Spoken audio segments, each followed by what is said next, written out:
আপনার ফোনে আজেবাজে বিজ্ঞাপন বা খারাপ ভিডিও আসার কারণে আপনি কি চিন্তিত? আর এই কারণে আপনার বাবা মা, ছেলে মেয়ে বা পরিবারের কারো হাতে আপনার ফোনটা দিতে গিয়ে আপনি সংকোচ বোধ করেন?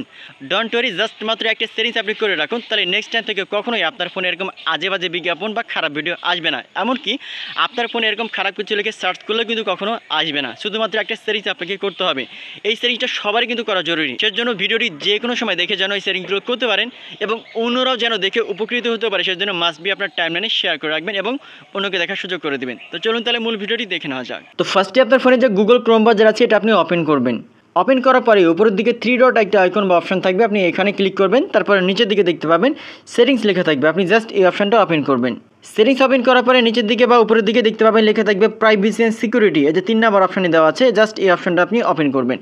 এটা ওপেন করার পরে নিচের দিকে একটু স্ক্রল করবেন, তাহলে দেখতে পাবেন সিকিউরিটি অপশনের সেভ ব্রাউজিং, এই যে এই অপশনটা মার্ক করে দেখাইছি, জাস্ট এটা আপনি ওপেন করবেন। ওপেন করার পরে অনেকের ফোনে নো প্রোটেকশন লেখা থাকতে পারে বা নো রিকমেন্ডেড, যেটাই থাকুক না কেন আপনি উপরেরটা অথবা মাঝখানেটা সিলেক্ট করবেন। এই যে স্ট্যান্ডার্ড প্রোটেকশন এটা আপনি সিলেক্ট করতে পারবেন অথবা এনহেন্স প্রোটেকশন এটা আপনি সাবমিট করবেন। তো আমি উপরেরটা আমি সিলেক্ট করলাম, তারপরে এখান থেকে ব্যাক করলাম।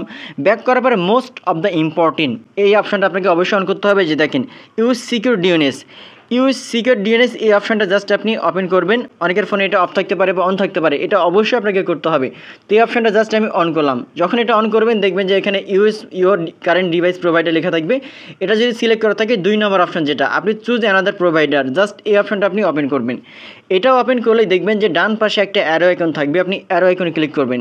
এই অ্যারো আইকনে ক্লিক করার পরে ক্লিন ব্রাউজিং ফ্যামিলি ফিল্টার লেখা আছে, ক্লিন ব্রাউজিং ফ্যামিলি ফিল্টার এই অপশানে জাস্ট আপনি ক্লিক করবেন। এই অপশানে ক্লিক করার পরে এখন থেকে কিন্তু আপনার ফোনের কোনো ধরনের কোনো খারাপ বা সেন্সিটিভ ওই ভিডিও বা ফটোগুলো কিন্তু আসবে না, ঠিক আছে?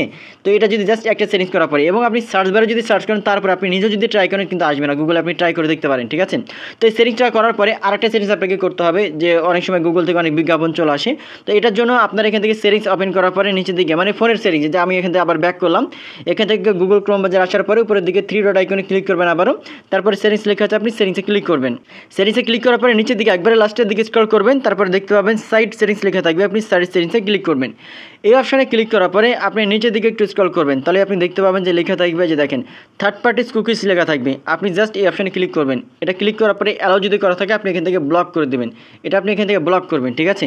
তারপর এখান থেকে আপনি ব্যাক করবেন। ব্যাক করার পরে এখান থেকে যে পপ আপ লেখা আছে জাস্ট এই অপশানে আপনি ক্লিক করবেন। এটার মানে কি জানেন, যে অনেক সময় দেখবেন যে গুগল থেকে যে অনেক অ্যাড চলে আসে যেগুলো আপনার টপে, মানে এগুলো এখানে নোটিফিকেশন বারে এখান থেকে চলে আসে, সো এগুলো কিন্তু আসবে না। এটার জন্য কিন্তু চলে আসে যে এটা যদি অন করা থাকে আপনি জাস্ট এটা অফ করে দেবেন, তাহলে এটা কিন্তু ব্লক হয়ে যাবে, ঠিক আছে? এরপর আপনি এখান থেকে ব্যাক করবেন। তারপর আরেকটা অপশন রয়েছে, এই যে ইনস্টাসিভ অ্যাড লেখা আছে, আপনি এটা ক্লিক করবেন।